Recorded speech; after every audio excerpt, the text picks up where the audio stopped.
नमस्ते दोस्तों, आप देख रहे हैं सम्राट मनोज।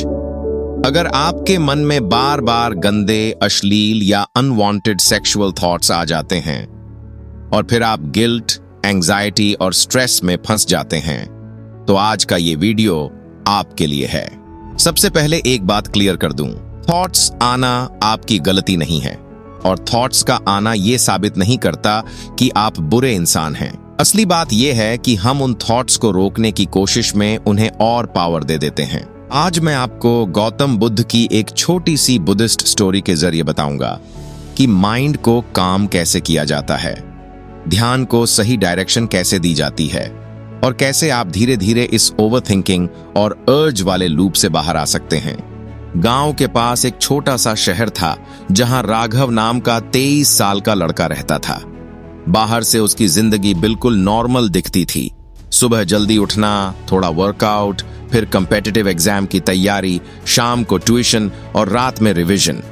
लेकिन उसके भीतर रोज एक अलग लड़ाई चलती थी। उसके माइंड में बिना बुलाए गंदे और अश्लील यानी सेक्सुअल विचार आ जाते थे और वह खुद भी नहीं चाहता था कि वे आएं। कभी किसी लड़की को देखकर, कभी सोशल मीडिया पर स्क्रॉल करते हुए और कभी बस अकेले बैठे बैठे। सबसे ज्यादा परेशानी तब होती जब वह मंदिर से लौटकर पढ़ने बैठता या सोने से ठीक पहले आंखें बंद करता।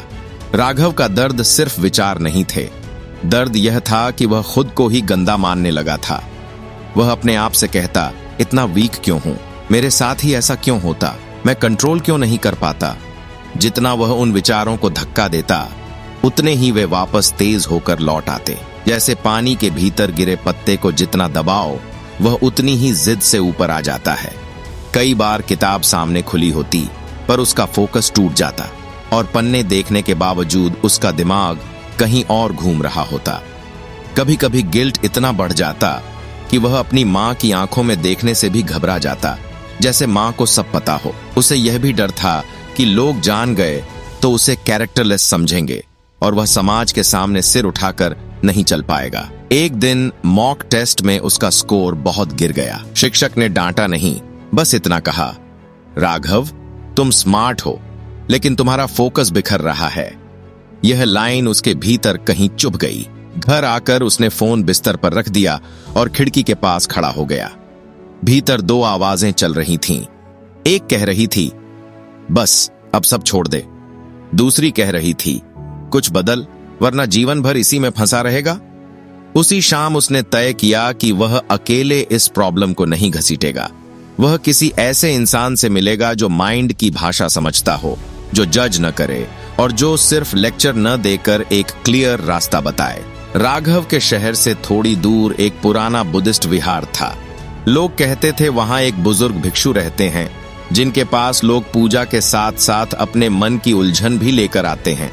राघव को बुद्धिज्म का गहरा ज्ञान नहीं था, पर उसने यह जरूर सुना था कि गौतम बुद्ध ने दुख की जड़ पर बात की थी और मन को देखने का तरीका सिखाया था। उसे लगा कि शायद यही वह जगह है जहां उसे एक प्रैक्टिकल सॉल्यूशन मिलेगा। दोपहर को वह विहार पहुंचा। अंदर एक अजीब सी शांति थी। हवा में धूप, मिट्टी और पीपल के पत्तों की खुशबू थी। बुजुर्ग भिक्षु एक कोने में बैठे थे, आंखों में ठहराव, जैसे उन्हें कहीं जल्दी न हो। राघव ने हिचकते हुए कहा, भंते जी, मुझे अपने ही मन से डर लगता है। मेरे दिमाग में गंदे विचार आते हैं। मैं रोकना चाहता हूं पर रुकते नहीं। मैं पढ़ नहीं पाता, चैन से सो नहीं पाता और मुझे लगता है मैं बिगड़ रहा हूं। भिक्षु ने उसकी बात काटी नहीं, उन्होंने उसे डांटा भी नहीं। वे कुछ क्षण चुप रहे, जैसे वे राघव के शब्दों के पीछे का दुख सुन रहे हों। फिर उन्होंने धीरे से पूछा, तुम्हें लगता है कि ये विचार तुम्हारी आइडेंटिटी हैं? राघव बोला, नहीं, पर जब बार बार आते हैं तो लगता है मैं ही ऐसा हूं। भिक्षु ने पूछा, जब तुम्हें भूख लगती है, क्या तुम भूख हो? राघव थोड़ा उलझा, नहीं, भूख एक फीलिंग है। भिक्षु ने फिर पूछा, जब तुम्हें गुस्सा आता है, क्या तुम गुस्सा हो? नहीं, राघव ने कहा। भिक्षु बोले, तो फिर विचार आते हैं। इसका मतलब यह नहीं कि तुम वही हो, पर तुम एक गलती कर रहे हो। तुम विचारों से लड़ रहे हो और जब तुम लड़ते हो तुम उन्हें एनर्जी देते हो। राघव ने जल्दी से कहा, लेकिन अगर मैं लड़ूंगा नहीं तो वे और बढ़ जाएंगे। भिक्षु हल्के से मुस्कुराए। तुम्हें उत्तर मैं एक कहानी से दूंगा। यह कहानी बुद्ध के समय की है। एक युवा भिक्षु बिल्कुल तुम्हारी तरह अपने ही मन से परेशान था। उसके भीतर भी ऐसे ही अशुद्ध विचार उठते थे। वह शर्म में डूबा रहता, गिल्ट में जलता और सोचता कि मैं ध्यान के योग्य ही नहीं। एक दिन वह सीधे बुद्ध के पास गया और बोला, भंते, मेरे मन में अशुद्ध विचार आते हैं। जितना रोकता हूं उतना बढ़ते हैं। मैं अपने आप को गिरा हुआ महसूस करता हूं। राघव ध्यान से सुनने लगा। पहली बार किसी ने उसके डर को मजाक नहीं बनाया था। भिक्षु ने कहा, बुद्ध ने उस युवा को एक काम दिया। उन्होंने कहा, आज तुम बाजार जाओ। तुम्हारे हाथ में तेल से भरा एक छोटा सा दीपक होगा। तुम्हें भीड़ के बीच से गुजरना है। तुम्हारा काम है एक बूंद भी न गिरे। अगर एक बूंद गिरी तो तुम लौट आना। फिर बुद्ध ने कुछ लोगों से कहा, इस भिक्षु के आगे आगे ढोल बजाओ, नाचने वालों को भेजो, भीड़ लगाओ और सबसे तेज आवाजें करो। राघव के भीतर जिज्ञासा जागी। भीड़, ढोल और तेल का दीपक, यह कैसा टेस्ट था? भिक्षु बोले, अब सोचो, जब वह युवा बाजार में चला, उसके चारों तरफ सब कुछ था जो माइंड को डिस्ट्रैक्ट करता है, पर उसकी नजर बस दीपक पर थी। उसने कदम धीमे रखे, सांस को स्टेडी किया और ध्यान केवल इस पर रखा कि एक बूंद न गिरे। राघव ने धीमे से पूछा, फिर क्या हुआ? भिक्षु ने कहा, यह मैं तुम्हें अगले भाग में बताऊंगा, लेकिन आज तुम एक बात पकड़ लो। तुम्हारा दुश्मन विचार नहीं है, तुम्हारा बिना दिशा का ध्यान है। जब तुम विचार से लड़ते हो, तुम अपनी एनर्जी उसी को देते हो, पर ध्यान को लक्ष्य पर टिकाओ तो विचार अपने आप धीरे कमजोर हो जाते हैं। भिक्षु ने कहना जारी रखा। वह युवा भिक्षु पूरे बाजार से गुजर गया। ढोल भी बजते रहे, लोग भी चिल्लाते रहे, किसी ने उसका मजाक भी उड़ाया, पर उसके हाथ से एक बूंद तेल नहीं गिरा।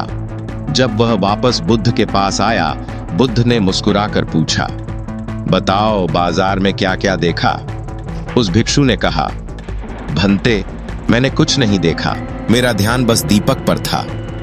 बुद्ध बोले, यही अभ्यास है। जो व्यक्ति अपने ध्यान को एक दिशा में रखना सीख लेता है, उसके लिए बाहरी दृश्य और अंदर उठते विचार दोनों कमजोर पड़ जाते हैं। राघव ने धीरे से सांस ली। उसे लगा जैसे किसी ने पहली बार उसके मन के जंगल में एक पगडंडी बना दी हो। भिक्षु बोले, देखो, अश्लील विचार का आना कोई पाप नहीं, यह माइंड की पुरानी आदत है। दिक्कत तब होती है जब तुम उस विचार को पकड़कर कहानी बना देते हो। विचार एक चिंगारी है और तुम उसे इमेजिनेशन का घी डालकर आग बना देते हो।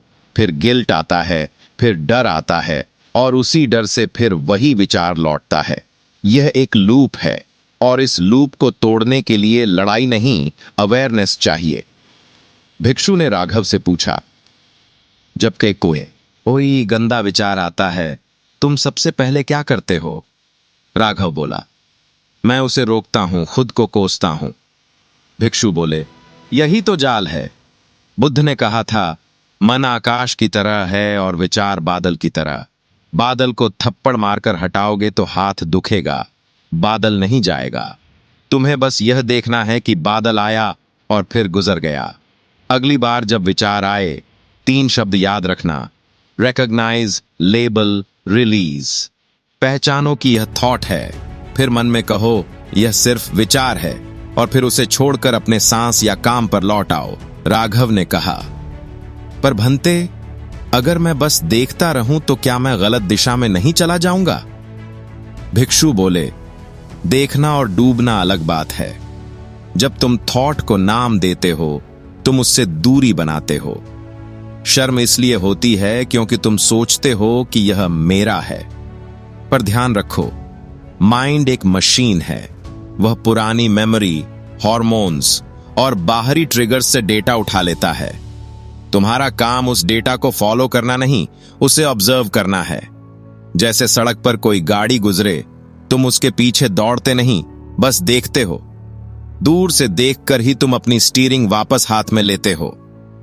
फिर भिक्षु ने कहा, अब एक छोटा सा प्रैक्टिस सीखो। जब भी ऐसा विचार आए, तुरंत अपने शरीर में एक एंकर ढूंढो। सबसे आसान है ब्रेथ।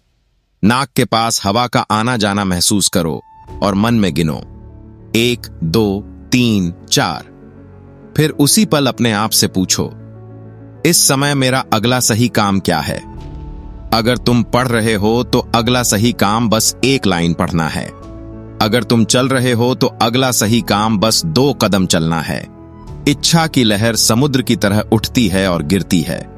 तुम उससे लड़ोगे तो थक जाओगे, पर उस पर सवारी करोगे तो वह खुद उतर जाएगी। राघव चुप था, पर उसके चेहरे पर एक उम्मीद उतर आई थी। भिक्षु ने आगे कहा, एक और बात समझो, हर विचार का एक ट्रिगर होता है। कई बार वह ट्रिगर थकान है, कई बार अकेलापन और कई बार फोन की एंडलेस पिक्चर्स। तुम अपने आप को दोष मत दो, बल्कि अपने एनवायरनमेंट को साफ करो। रात को देर तक स्क्रीन देखोगे तो माइंड की स्पीड बढ़ेगी। खाली समय में बिना लक्ष्य के स्क्रॉल करोगे तो मन वही चीजें उठाएगा जो उसे आसानी से मिलती हैं। इसलिए कुछ छोटे नियम बनाओ। सोने से 1 घंटा पहले फोन दूर, सुबह उठते ही फोन नहीं, और दिन में 15 मिनट चलना, बस चलना। ये नियम तुम्हारी प्यूरिटी नहीं, तुम्हारी स्टेबिलिटी बढ़ाएंगे। राघव ने धीमे से कहा, भंते, कभी कभी लगता है कि मैं कभी नहीं बदल पाऊंगा। भिक्षु ने शांत स्वर में कहा, जो बदलना चाहता है वह पहले ही बदलने की दिशा में है। याद रखो, पवित्रता का मतलब यह नहीं कि कभी गलत विचार ना आए। पवित्रता का मतलब है कि विचार आने पर भी तुम सही कर्म चुन लो। जब स्लिप हो जाए तो खुद को सजा मत दो। सजा देने से गिल्ट बढ़ेगा और गिल्ट से फिर वही चक्र चलेगा। बस इतना कहो, मैं भटक गया था, अब वापस लौट रहा हूं। यही माइंडफुलनेस है। फिर भिक्षु ने राघव की ओर देखकर कहा, बाजार से गुजरते उस भिक्षु के हाथ में दीपक था। तुम्हारे हाथ में भी एक दीपक है। तुम्हारा उद्देश्य, तुम्हारा एग्जाम, तुम्हारा परिवार। जब विचारों का शोर उठे तो उस दीपक को याद करना। तुमसे कहा नहीं जा रहा कि दुनिया बंद कर दो, बस इतना कहा जा रहा है कि तुम अपना ध्यान संभालना सीखो। आज से 7 दिन का एक वचन लो।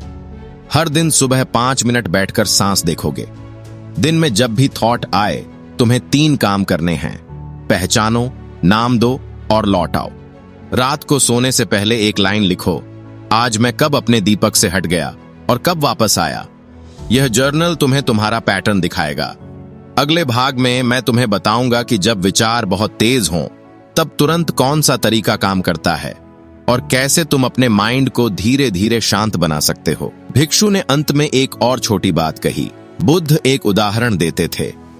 पहला तीर वह है जो बाहर से लगता है, दूसरा तीर वह है जो हम खुद चलाते हैं। पहला तीर है अचानक आया विचार, दूसरा तीर है मैं बुरा हूं, मैं गंदा हूं, मैं गिर गया। पहला तीर शायद ही रोका न जा सके, पर दूसरा तीर हमेशा तुम्हारे हाथ में है। जब तुम दूसरा तीर रोक देते हो, आधा दुख वहीं खत्म हो जाता है। अब बताओ, क्या तुम यह अभ्यास शुरू करोगे? राघव ने सिर हिलाया और पहली बार उसे भीतर थोड़ी राहत महसूस हुई। अगले दिन राघव विहार से निकला तो रास्ते में वही पुरानी दुनिया थी। लोग, दुकानें, पोस्टर और मोबाइल की चमक। फर्क बस इतना था कि अब उसके हाथ में एक छोटा सा नक्शा था। उसने तय किया कि वह अपने मन को दुश्मन नहीं, एक ट्रेनिंग ग्राउंड की तरह देखेगा। घर पहुंचते ही उसने पढ़ाई की मेज साफ की, फोन को साइलेंट करके दूर रखा और किताब खोलते वक्त बस एक वाक्य बोला, आज मेरा दीपक यही है। पहले ही 15 मिनट में उसके माइंड में एक तेज अश्लील थॉट आया। पुराने राघव की तरह वह घबराया नहीं। उसने भिक्षु के शब्द याद किए, रिकॉग्नाइज, लेबल, रिलीज। उसने मन में कहा, यह एक थॉट है, आदेश नहीं। फिर उसने सांस पर ध्यान रखा। 4 गिनती तक इनहेल, 4 तक एक्सहेल, और वापस उसी लाइन पर लौट आया। उसे एहसास हुआ कि विचार का आना उसके बस में नहीं, लेकिन विचार पर टिके रहना उसके बस में है। यहीं से उसकी रिकवरी शुरू हुई। कुछ दिन बाद वह फिर विहार गया और बोला, भंते, अब गिल्ट कम है, पर कभी कभी विचार इतने तेज होते हैं कि शरीर में हीट बेचैनी और अर्ज बढ़ जाता है। भिक्षु बोले, तब तुम्हें लॉन्ग लेक्चर नहीं, इमीडिएट रीसेट चाहिए। 3 उपाय याद रखो। पहला उपाय, ग्राउंडिंग। जब विचार बहुत तेज हो, अपनी आंखें खुली रखो और 5 चीजें देखो, 4 चीजें छुओ, 3 आवाजें सुनो, 2 खुशबू महसूस करो और 1 स्वाद या 1 सांस का एहसास करो। यह टेक्निक माइंड को इमेजिनेशन से निकालकर रियलिटी में लाती है। दूसरा उपाय, बॉडी शिफ्ट। उठकर पानी पी लो, चेहरे पर ठंडा पानी डालो या 10 धीमे स्क्वाट्स कर लो। शरीर का स्टेट बदलेगा तो माइंड का स्टॉर्म भी टूटेगा। तीसरा उपाय, अर्ज सर्फिंग। अपने आप से कहो, यह लहर है, यह उठेगी और गिरेगी।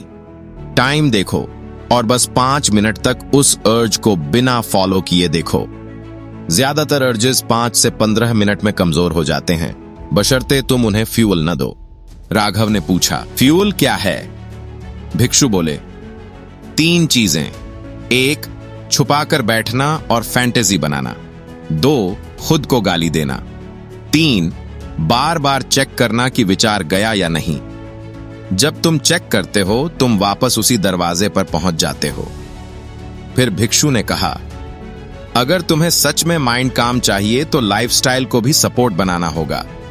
नींद कम, स्क्रीन ज्यादा, अकेलापन ज्यादा और पर्पस कमजोर, तो माइंड सस्ता मनोरंजन खोजता है। इसलिए अपने लिए 4 बाउंड्रीज बनाओ। पहली बाउंड्री, कंटेंट डिटॉक्स। जो भी रील्स, पेजेस, सॉन्ग्स या मीम्स तुम्हारे माइंड को ट्रिगर करते हैं, उन्हें म्यूट या अनफॉलो करो। यह सेंसरशिप नहीं, सेल्फ रेस्पेक्ट है। दूसरी बाउंड्री, अकेलेपन की हाइजीन। दिन में कम से कम 1 बार किसी अपने से बात करो या बाहर 10 मिनट वॉक करो। अकेलापन मन का सबसे बड़ा एम्पलीफायर है। तीसरी बाउंड्री, टाइम डिसिप्लिन। रात को सोने से पहले फोन नहीं और सुबह उठकर सबसे पहले सनलाइट और पानी। चौथी बाउंड्री, मीनिंगफुल काम। पढ़ाई, स्किल, एक्सरसाइज या सेवा, कोई भी काम जिसमें तुम्हें प्रगति दिखे, वह माइंड को हेल्थी डायरेक्शन देता है। राघव ने धीरे से कहा, लेकिन भंते, कभी कभी मैं गिर जाता हूं और फिर लगता है सब खत्म। भिक्षु बोले, गिरना फेलियर नहीं, गिरकर न उठना फेलियर है। बुद्ध ने करुणा सिखाई थी और करुणा पहले खुद के लिए होती है। जब स्लिप हो तो 3 कदम, स्वीकार, समझ और सुधार। स्वीकार, हाँ हुआ। समझ, किस ट्रिगर से हुआ? सुधार, अब मैं एक सही कदम क्या ले सकता हूँ? इस तरह तुम गिल्ट के दलदल से बाहर आओगे। कुछ महीनों बाद राघव का एग्जाम भी पास हुआ, पर उससे बड़ी बात यह थी कि अब वह अपने मन से डरता नहीं था। कभी विचार आता तो वह उसे बादल की तरह देखता और अपने दीपक की तरफ लौट आता। वह समझ गया कि मन में शोर होना बुरा नहीं, मन का दिशा में रहना अच्छा है। एक शाम उसकी मां ने पूछा, आजकल तुम पहले से शांत लगते हो, क्या बात है? राघव ने बस इतना कहा, मैंने अपने दिमाग को लड़ना नहीं, संभालना सीख लिया है। दोस्तों, अगर आपके मन में भी गंदे या अश्लील विचार आते हैं तो याद रखो, आपके विचार आपकी पहचान नहीं है। पहचान आपका चुनाव है। आप क्या सोचते हैं यह नहीं, आप किस पर ध्यान देते हैं और क्या कर्म करते हैं, यह आपकी असली कहानी लिखता है। आज से एक छोटा सा वचन लो, जब भी थॉट आए उसे नाम दो, सांस पकड़ो और अपने काम पर लौट आओ। धीरे धीरे माइंड को पता चल जाएगा कि इस दरवाजे पर अब कोई भीड़ नहीं लगती। यह वीडियो समर्थ मानोज पर आपका अपना रिमाइंडर है कि मन को साफ करने का रास्ता लड़ाई नहीं, जागरूकता है। क्योंकि चिंता और वासना दोनों तब ताकतवर होती हैं जब तुम उन्हें छुपा कर पालते हो, और दोनों कमजोर पड़ती हैं जब तुम उन्हें रोशनी में देख लेते हो। याद रखो, मन में मेहमान आते रहेंगे, लेकिन घर का मालिक हमेशा आप हो। और एक बात, अपने मन की सफाई को मोरालिटी की परीक्षा मत बनाओ। यह अटेंशन की ट्रेनिंग है। जैसे जिम में मसल ग्रो होती है, वैसे ही माइंडफुलनेस से मन मजबूत होता है। आज अगर तुम 60% बार लौट पाए तो कल 55% लौट पाओगे। यही प्रोग्रेस है। 7 दिन का एक सिंपल प्लान रखो। दिन में 3 बार 10-10 डीप ब्रेथ्स, 1 बार 20 मिनट वॉक और रात को सोने से पहले 3 लाइन्स ग्रेटिट्यूड। अगर ट्रिगर बहुत बढ़ जाए तो उसी पल एनवायरनमेंट बदलो, कमरे से बाहर निकलो, पानी पियो और किसी दोस्त या परिवार वाले से 2 मिनट बात करो। और अगर कभी मन कहे मैं तो खराब हूं, तो बस इतना कह देना, मैं खराब नहीं, मैं बस थका हुआ हूं, मुझे रीसेट चाहिए। यही सेल्फ कंपैशन तुम्हें वापस रास्ते पर लाएगी। धीरे धीरे तुम देखोगे कि वही थॉट आते तो हैं, पर पहले जितना तुम्हें हिलाते नहीं, क्योंकि अब तुम उन्हें पकड़ते नहीं, तुम उन्हें आते जाते देखते हो और आगे बढ़ जाते हो। शांत। दोस्तों, आज की कहानी से यही सीख मिलती है कि विचार बादल हैं और आप आकाश। बादल आएंगे भी, जाएंगे भी, लेकिन आप उन्हें पकड़कर बैठ जाएं, तभी वो तूफान बनते हैं। जब भी अनवांटेड थॉट आए, बस 3 स्टेप्स याद रखिए। रिकॉग्नाइज, लेबल, रिलीज और वापस अपने दीपक पर, यानी अपने लक्ष्य, अपने काम, अपनी सांस पर लौट आइए। यही रियल सेल्फ कंट्रोल है। अगर ये वीडियो आपको थोड़ा भी रिलीफ दे पाया हो, तो इसे अपने किसी दोस्त या भाई बहन के साथ शेयर कर दीजिए, क्योंकि बहुत लोग चुपचाप यही स्ट्रगल करते हैं। आप सम्राट मनोज चैनल पर ऐसे ही माइंड रिलैक्स, सेल्फ कंट्रोल और लाइफ चेंजिंग बुद्धिस्ट स्टोरीज के लिए जुड़ सकते हैं। कमेंट में बस इतना लिख दीजिए, मैं अपने ध्यान को वापस लाऊंगी। मिलते हैं अगले वीडियो में।